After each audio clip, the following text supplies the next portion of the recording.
Hello, welcome back.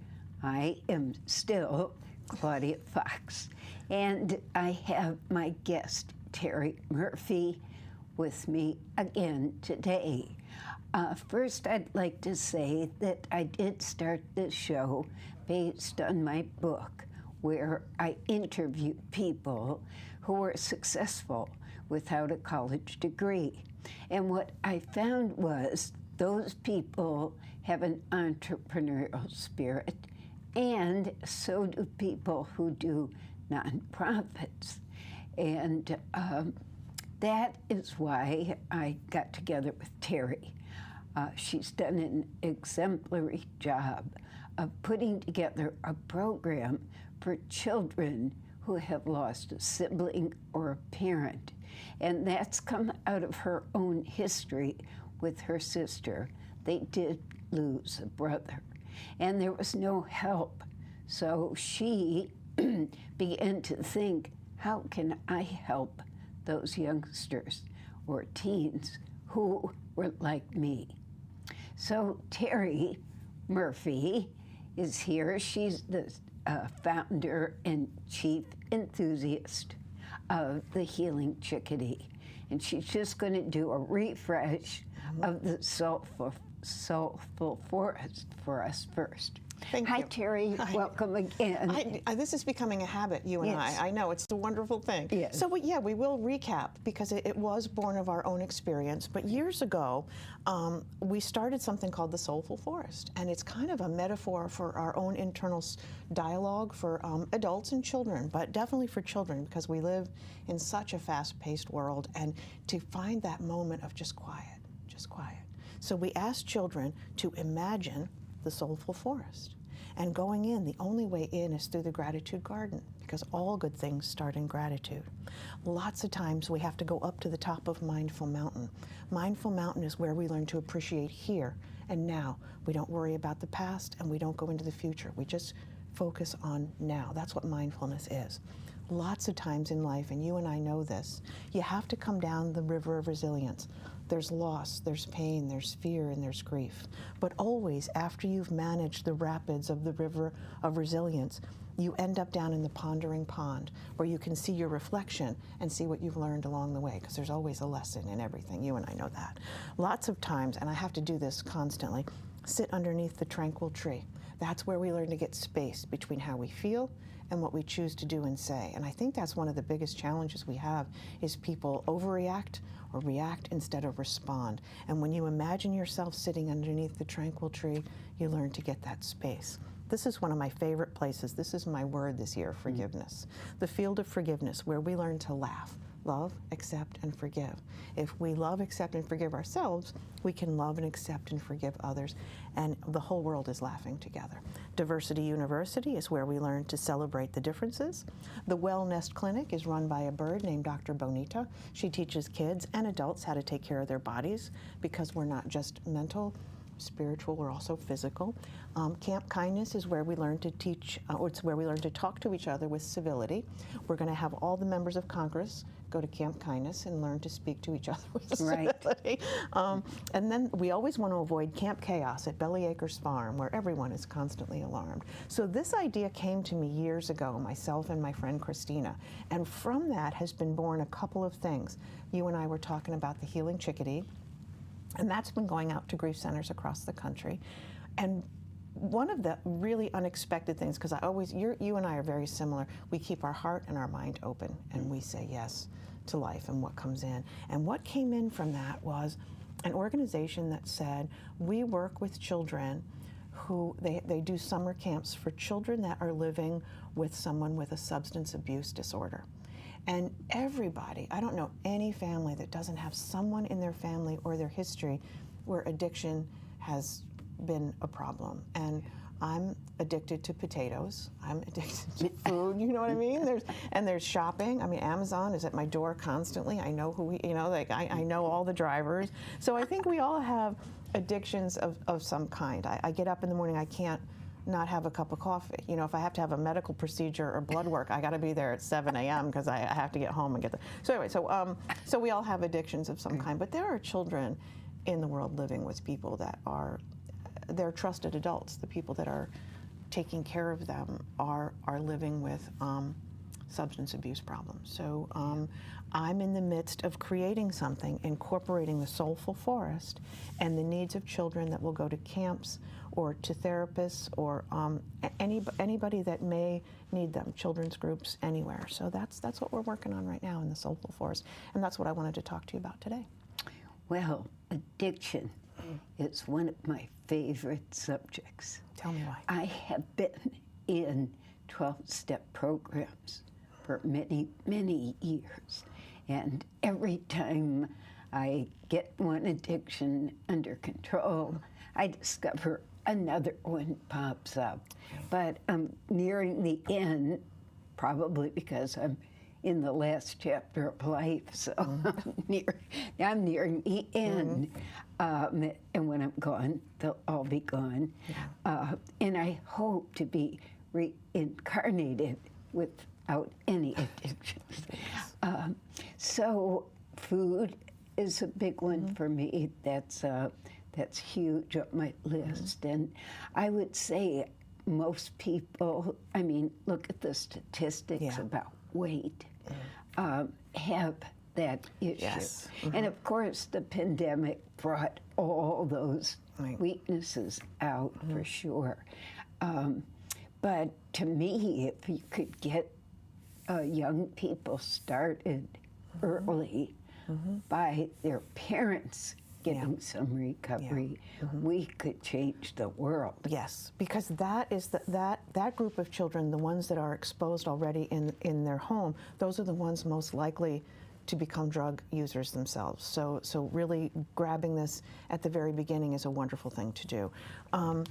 Do you find, and we're kind of off topic here for just a second, my parents died last year, and sometimes we lean into things in a situational way. For example, after my parents died, I didn't want to feel what I felt. So I would sit, there was potato chips and a glass of wine and Netflix. You know, like you just want to numb out. And I wonder how much of addiction is about numbing out, about not feeling our feelings, about not being able to be on Mindful Mountain, not being able to come down the river of resilience. You know, I wonder how many mental health problems there are that people try to solve with some sort of substance, whether it's alcohol or whatever.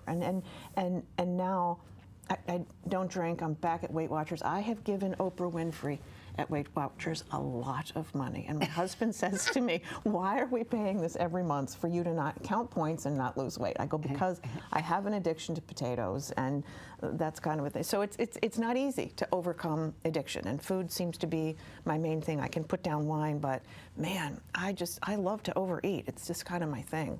But you look like, I mean, you sound like you've really gotten really honest with your addiction history. That's wonderful. Yes. How'd you? Fortunately or unfortunately, No, it's good. I definitely have. But it was like an onion peeling away the layers. And see, what came first for me was money. Oh. I would just spend money. I had no idea where it was going to come from. And I do remember my very first real estate job was on commission. And who ever heard of taxes? Taxes. You were my young. goodness. So the first year, I am like a hard worker and I'm a friendly person, so I made great money. But at the end of the year, I had a tax bill for $20,000. Surprise. And I just about died. So I discovered a 12-step program called Debtors Anonymous. And honestly, I jumped right in because that was frightening.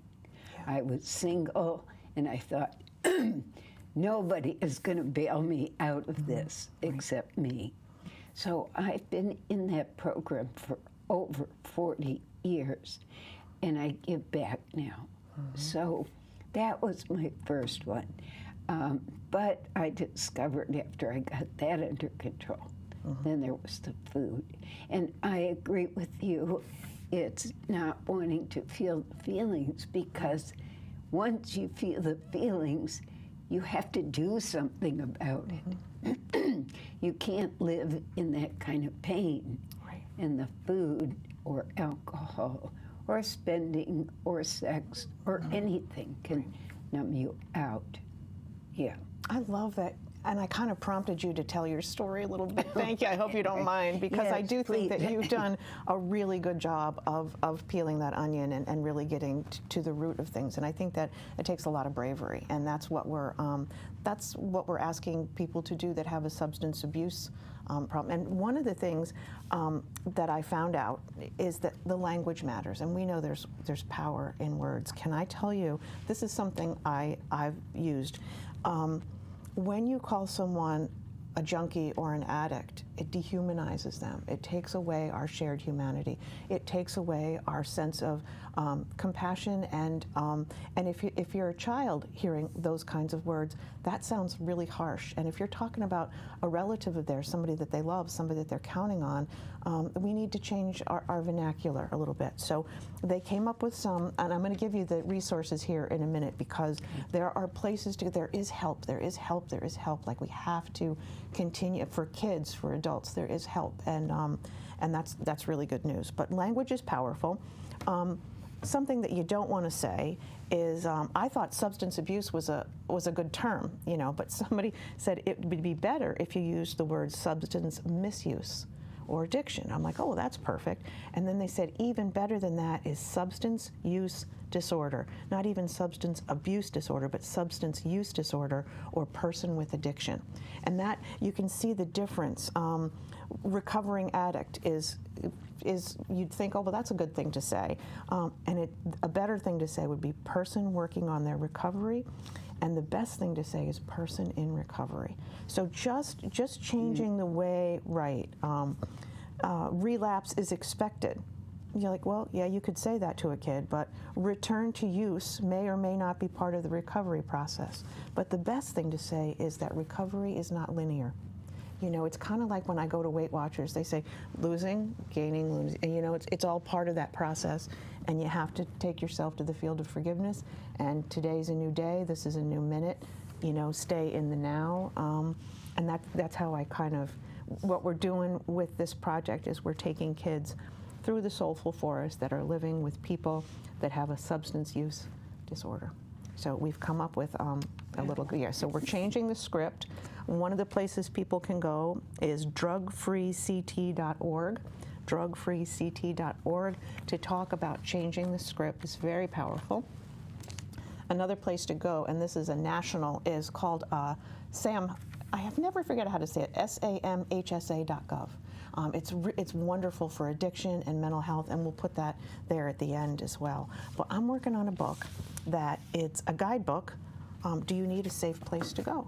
And it's got all kinds of, it's got characters, kids and critters, and they're in the soulful forest, and there's lots of different things that kids can do. So we're going to send this to the camp. We've gotten a small grant, and we're going to be able to send this out to kids free of charge. I'm very happy about that. You always amaze me. I mean, truly, truly amaze me. You know what I think it is? Part of it, I interrupt you again, is that I'm the youngest in my family, so I was always used to just being annoying and going to my older sisters and say, can I have that? Can I have that? Can you give me some of that? Yeah, so I think being the youngest and being the one that, just ran around with her little sense of entitlement, like, yeah, give that to me, we're going to do stuff with that. There is the 7 C's, and this is something that has been adopted all across the country, and I love it, love it, love it. So we put this right in the very front of this. The 7 C's for children is, I didn't cause it, I can't control it, I can't cure it, but I can take care of myself by communicating my feelings, making good choices, and celebrating myself. So there are 3 things that they can't do and 4 things that they can do. And then the book goes on to talk about taking them through all the different things that they can do and identifying their feelings and how to avoid Camp Chaos at Bellyacres Farm, which sometimes must feel like their home life, with mom or dad in or out of jail or in or out of rehab. I mean, some of these these kids are really dealing with things that I never had to deal with, you know, as a child, and we need to reach them. So we worked really hard to make sure that all of the characters in here were very inclusive and very diverse. So we gathered a panel of people that have helped us put together these characters, because I don't want it to just come from my own head. It needs to come from, you know, lots of different people with lots of different backgrounds. And I have a person in my family who I adore. I love her so much. She has been struggling with substance use disorder for many years, and she's she's funny, she's warm, she's witty, and she has to fight with this devil every day. And many times she's very successful, and when she isn't, we're there for her too. Yeah. Mm-hmm. Yeah, acceptance. As you were speaking, I thought to myself, yes, I grew up in an alcoholic family, so of course. I did nothing until I was 20. And then when I came to New York City, I drank for 6 months until they had to throw me in the shower, my roommates, and they said, if you don't stop, you're out. So it was easy to put that down. That was just 6 months. But it was covering up so many things, moving to New York City, leaving that bubble from Cleveland, Ohio. Cleveland, Ohio to New York City. That's quite a transition. Big jump. Yeah. Big jump. I had no idea. But I kind of do live my life that way, as you know. It's like, do it and then figure out how to do it. Isn't that wonderful, though? Yes, I think that's a wonderful thing, because otherwise, if you know how to do everything, I mean, I didn't know how to start a nonprofit. I don't, you know what I mean? Yeah. We're making it up as we go, and I think that that's important, and learn, and then I look back and go, ooh, I probably shouldn't have done that. That was probably not the way to go. We're going to go this way. And that's why I love having a board of directors, because they, you know, they kind of rein me in. We have this little visual. There's a picture that our illustrator did of me with balloons, and I'm looking up in the air going, and the person who's the president of the nonprofit, she's holding onto my ankle trying to pull me back down to ground, and that's exactly it. But you have, I think that balance is important. You've got one person who's dreaming lofty dreams of things that can be and not be, and then you've got a couple of other people grounding you, saying, you know what, there's this thing called the checkbook. It's like you with the taxes. It's like, oh, who knew? Who knew that we real estate? Okay, jump in, figure it out later. And then I'm laying on the couch like, what was me? Exhausted. But I've gotten better. But I need one of those pictures to remind me to, like I said, next time I put my hand up, I'm just going to cut it off. Like body budget. Remember we talked about that last time? Yeah, you and I, we're not, but I know me. I'm going to say yes. I'm just going to say yes to whatever I people started ask me to. saying no. Yeah, I got to, no is somebody told me that no is a complete sentence. Right. But I find such adventures, you know. I will tell you, can I tell you like a little bit of a personal journey regarding addiction? Of course. So, you know, potatoes and wine, there's that. When this person in my family, when I first got to know her, I was going to fix her. I was going to change her. I was going to help her. And she just needed to listen to me. And I was very controlling and very, I would get angry and I would write her these letters, and it was terrible. It was terrible. Like, I'm her, I wanted to be her savior. And how arrogant is that? So I really had to, you know, look at the reflecting pond to see, like, what part am I playing in this? And it was a very, very painful journey. It was very difficult. So I ended up, after I kind of had this spiritual awakening of my job is to connect with her and to hold her in high esteem and hope all the best things for her. So I went to her and I actually said, I'm going to ask you to please forgive me. I have been trying to fix you, and who am I? I have my own, you know, like I have to solve my own problems, and so I want to apologize, and going forward, no matter where you are on your journey, I love you, I honor you. It doesn't mean that I'm not, you know, my husband and I set boundaries, but we don't, we no longer have that condemning attitude. We just have this love, acceptance, and forgiveness, and she has that towards us. And sometimes she's doing well, and sometimes she's not. But she knows that she has our absolute love and compassion, and we are tender towards her. And that has changed how I feel, and it's changed how she feels, and it's changed the way the family has functioned. Because in an addictive environment, there's, people go round and round, and there's anger and recriminations and regret, and it just becomes mentally unhealthy for everybody. So we've gotten a new sense of balance, and it feels really good. So this is coming along at just the right time, because I feel like, having gone through what we've all gone through, I'm in a place where we can write this, and then I'm bringing in healthcare professionals, and that group, SAMHSA, they've been a tremendous resource, .gov. They've been a really wonderful resource. And we are fortunate here in the Woodbury area, Woodbury and Southbury area, there's an organization called SMART Inc., SMART Yes. Inc. There's a person that runs this. Her name is Marissa. I don't know if I'm allowed to use her name, but I just did. So she is amazing. Smart Inc. And she goes into schools. She has an entire group that work with her, and they have a mental health program, Gizmo. And Gizmo they do at the local library, and it helps kids with mental health. And then Smart Inc. is about helping kids not pick up drugs, giving them alternatives. One of the things that they do is they speak to parents a lot. Engage with your kids, communicate with them, connect with them, talk to them about drugs. I guess there's kind of a misconception that if you talk about it, that's going to make them do it.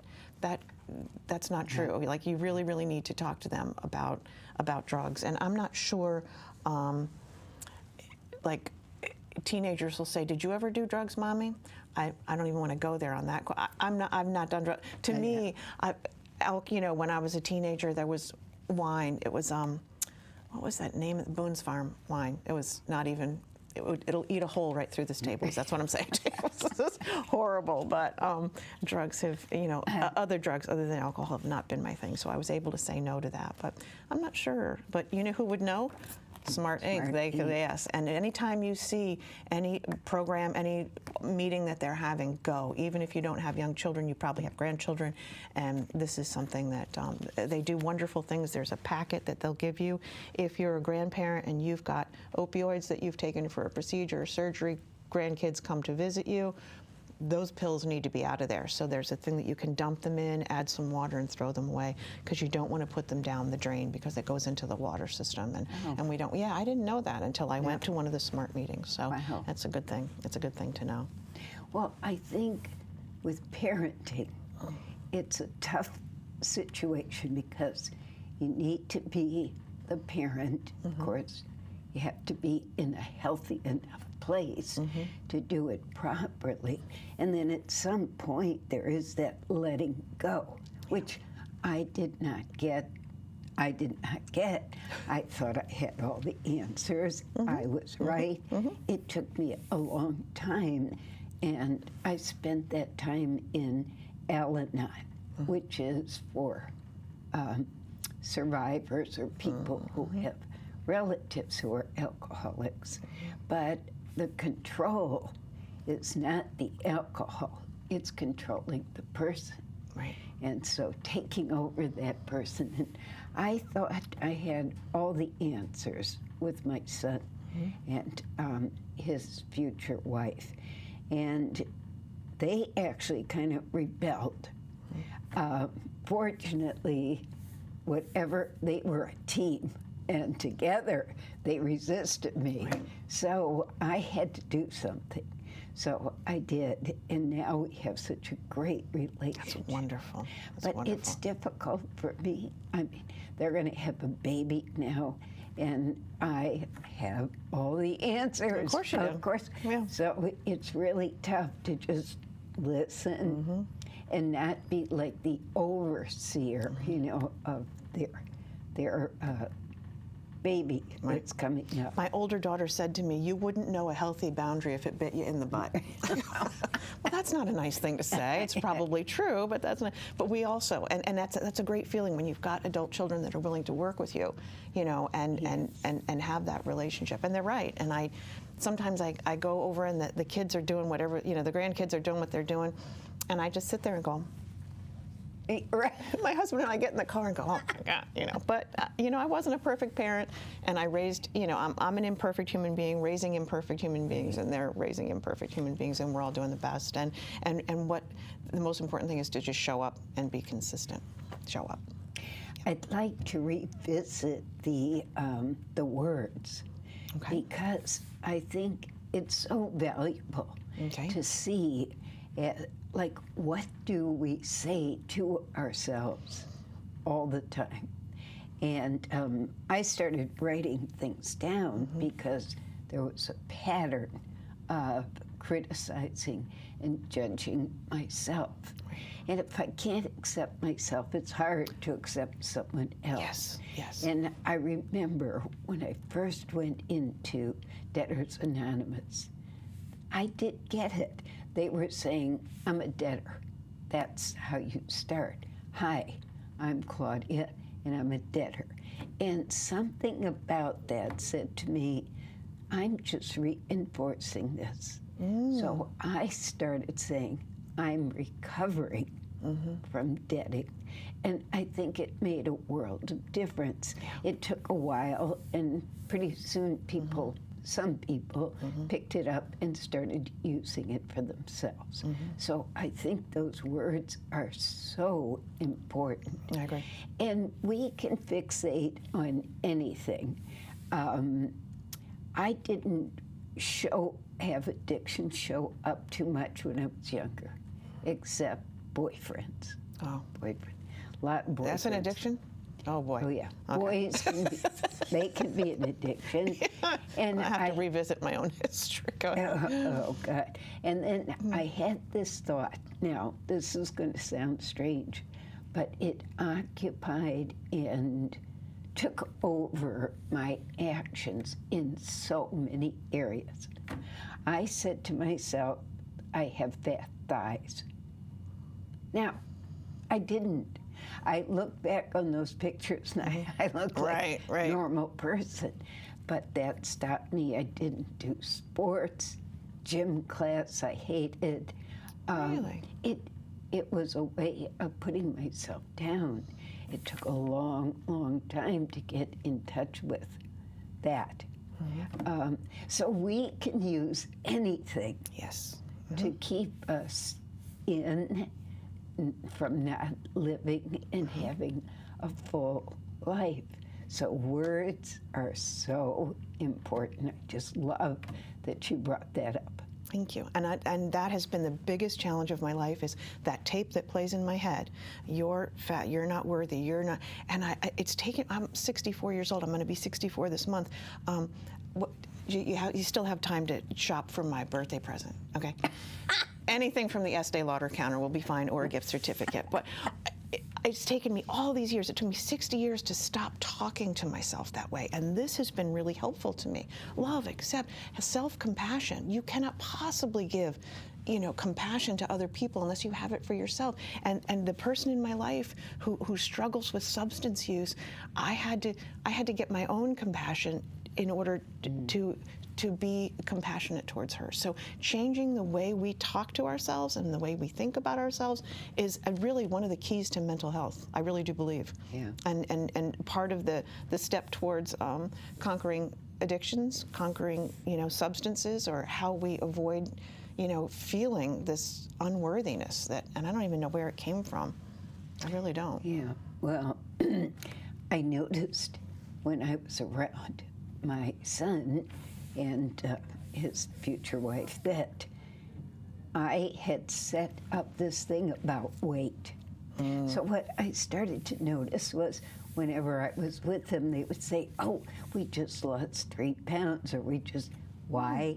Because I had such an importance on weight that in my conversation, they were picking that up and wanting to please me, they would always talk about losing weight or going to the gym. So I've given that up. And so if they are who they are. Right. But boy, I'm telling you, it takes work. Yeah, it does. It does. It does. And most people don't really understand, or like if I would offer a program to a friend who needed to lose weight, they don't want to go there until they're up against the wall with a health problem, something of that nature. Because it is work, and everybody really knows it's work. It takes a lot of self-reflection and the ability to be honest with oneself. I think that's one of the first things with AA is, to be honest with yourself and to come face to face, in the reflecting pond to see what you've learned along the way. So, Well, Terry, it's been another. I know it's great we need show. to have another show about weight and women and aging. Let's do that. Let's do that next time. We'll do that. Okay. But I think you might have one more show in the making for us here. Yes, I I'm do. not sure. I but do. If you Yes. do, I look I forward think you to and I that. have hundreds of shows that we're We going to be do. doing together. Yes. Thank you. This has been really fun to talk about this. I appreciate it. Thank you for coming on the show and enlightening us. So thank you, everyone, for joining us in our little kind of coffee kitchen conversation about different things in life, but especially today about addiction. And we hope you'll join us for the next show. Thank you so much, and have a great day.